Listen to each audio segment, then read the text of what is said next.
नमस्कार, आप देख रहे हैं कैपिटल न्यूज। मैं हूं प्रफुल्ल गिरी। पलामू रेंज का कमान संभालते ही डीआईजी नौशाद आलम ने जिस तरह से अनुशासन, सक्रियता और मानवीय दृष्टिकोण को अपनी कार्यशैली में शामिल किया है, वो पूरे प्रमंडल में चर्चा का विषय बन गया है। कोर्ट परिसर का निरीक्षण के दौरान डीआईजी साहब बार संगठन में जाना चाह रहे थे, तभी मशहूर लॉयर ललन सिंह से उनकी मुलाकात हो गई। भोजपुरी में सवाल का उन्होंने उसी लहजे में जवाब भी दिया। पहले देखिए उस वीडियो को। पहले भी आप पोस्टिंग रहे अन्य रहे तो पहले बार आ गए, इतना दिन के बाद नहीं तो हम काम नहीं करो। जरूरी काम तो आप किसी का साथ है, जान पहचान मोकरे से काम करेगी ना ना बताइए तो। भाई आपका पढ़ाई नहीं और बात हमारा, हम बाहर एसोसिएशन के लोगों से थोड़ा सा मिलने किसी चीज मौका निकाल के आया जाएगा, ठीक ना।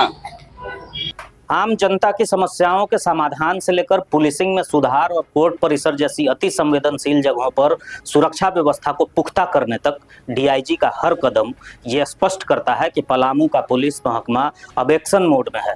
मेदिनीनगर व्यवहार न्यायालय परिसर के निरीक्षण के दौरान डीआईजी नौशाद आलम की संवेदनशीलता और सजगता एक बार फिर सामने आई। कोर्ट परिसर में कैदियों को लाने ले जाने वाले रास्ते में सुरक्षा के लिहाज से लगे एक छोटे ताले को देखकर वो भड़क उठे और तत्काल उच्च स्तरीय सुरक्षा प्रबंध करने का निर्देश दिया। उनका साफ कहना था कि जहां सुरक्षा की बात हो वहां समझौते की कोई गुंजाइश नहीं है। लगाने वाला इसमें गेट पे लगता है।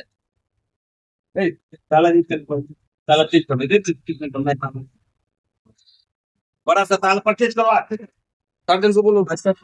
इसी निरीक्षण के दौरान जब उन्होंने कोर्ट परिसर के दूसरे छोर पर ड्यूटी कर रहे संतरी के पास झाड़ियों और घास फूस का अंबार देखा तो नाराजगी जाहिर की और अधिकारियों को फटकार लगाई। उन्होंने साफ शब्दों में वहां भी कहा कि शरीर की तरह अपने कार्यस्थल को भी नियमित सफाई होनी चाहिए ताकि बारिश के मौसम में किसी जहरीले जीव जंतु से खतरा ना हो।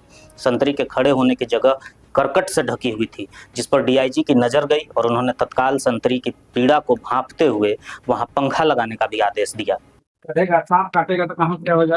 वो सूचता नहीं, गाँव से साफ नहीं करवाएगा तो इसके लिए अलग से आदमी आएगा। अपना देश साफ करना चाहिए।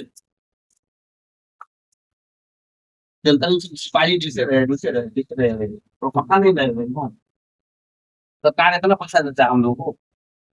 ऑफिस में अगली बार हम आए नहीं। डीआईजी नौशाद आलम की सबसे बड़ी खासियत ये है कि वो समस्याओं को दफ्तर में बैठकर नहीं बल्कि स्थल पर जाकर समझते हैं और उसी समय समाधान भी करते हैं। ये कार्यशैली उन्हें बाकी अधिकारियों से अलग बनाती है। कोर्ट परिसर निरीक्षण के दौरान उन्होंने अधिवक्ताओं से भी संवाद किया, आम नागरिकों से भी बात की और उन्हें विश्वास दिलाया कि उनकी समस्याएं सुनी और सुलझाई जाएंगी। पलामू व्यवहार न्यायालय का हम आज औचक निरीक्षण किए हैं। इसका गाइडलाइन बहुत ऑनरेबल हाई कोर्ट की तरफ से भी है और राज्य सरकार की तरफ से भी है, डिपार्टमेंट की तरफ से, कि सिक्योरिटी ऑडिट हमें करना है। कौन से कितने जवान हैं, कितनी की ज़रूरत है, सीसी कैमरा मेरा ठीक है कि नहीं है, ताला जहाँ लगता है वहाँ है कि नहीं है, कोर्ट हाजत की क्या स्थिति बनी हुई है, सब प्रॉपर्ली काम कर रहा है कि नहीं, बाहरी सराउंडिंग का क्या स्थिति है, कहीं इन्फिल्ट्रेशन तो इस ढंग से नहीं हो रहा है, कोई इजी वे में किसी का एक्सेस तो नहीं हो रहा है, जो हमारे मेन गेट पर जो कर्मी हैं उनका व्यवहार बात किस ढंग से चल रहा है, ये तमाम पहलुओं बिंदु को मैंने देखा है। कमियां तो हैं निश्चित रूप से, ऐसा वो छोटी छोटी कमियां, बहुत बड़ी नहीं, हाँ, लेकिन उसका निदान हम लोग बस अगले बार जब हम विजिट करेंगे तो उसके पहले हम पाएंगे कि निश्चित रूप से वो कमियां नहीं रहेंगी। हाँ, यस, जवानों को बताइए तो वो जवान मेरा अकेला वहाँ है, वहाँ पर नीचे बरसात का समय है, उसकी साफ सफाई होनी चाहिए, भले ही जवाबदेही किसी की भी रहे। कैंपस है तो जो भी इसके लिए लायबल हो हम उस पर छिटाकसी नहीं करेंगे। तो मैंने अपने लोगों को कहा कि यार तुम रोक दो कि ये तो यहाँ से झाड़ी हटाया जा सकता है, इसके लिए स्पेशल कहीं से डिप्यूट होगा आदमी, तुम कर लो। यहाँ का फटिक करता है, हम लोग पुलिस डिपार्टमेंट है, वीकली फटिक करते रहते, कहीं भी जाकर सरकारी संस्थान है, अपनी जगह है, पुलिस लाइन है, हम लोग फटिक ड्यूटी में जाते हैं, सब सिविल ड्रेस में रहते हैं। आखिर हमारे ऑनरेबल पीएम साहब का जो मैसेज था स्वच्छता अभियान, क्या था, आपको याद दिलाना था कि आप अपने जहाँ रह रहे उस परिवेश की साफ सफाई आपको करना। आखिर उजारी पकड़ के जो मैसेज दे रहे थे यही ना था। तो हम अपने बारे में, हम अपने सरकारी भवनों के बारे में, हमारी संस्थाओं के बारे में हम अपना जैसा नहीं सोचेंगे तो फिर कौन सोचेगा।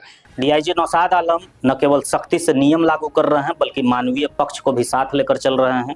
एक ओर जहां वे प्रशासनिक खामियों पर त्वरित एक्शन ले रहे हैं, वहीं दूसरी ओर पुलिस बल की मूलभूत जरूरतों और सम्मान की भी चिंता कर रहे हैं। यही कारण है कि कम समय में ही वे आम पुलिस बल से लेकर आम जनता के बीच भरोसे का नाम बन गए हैं। पलामू रेंज के डीआईजी नौशाद आलम की अगुवाई में जिस तरह का बदलाव देखने को मिल रहा है वो न केवल प्रशासनिक सुधार की मिसाल है बल्कि जन सरोकार से जुड़े पुलिसिंग मॉडल की भी दिशा तय कर रहा है। उनकी सख्ती, संवेदनशीलता और समाधान परक दृष्टिकोण पलामू को एक नई व्यवस्था की ओर ले जा रही है, जहां न लापरवाही की जगह है, न उदासीनता की गुंजाइश है।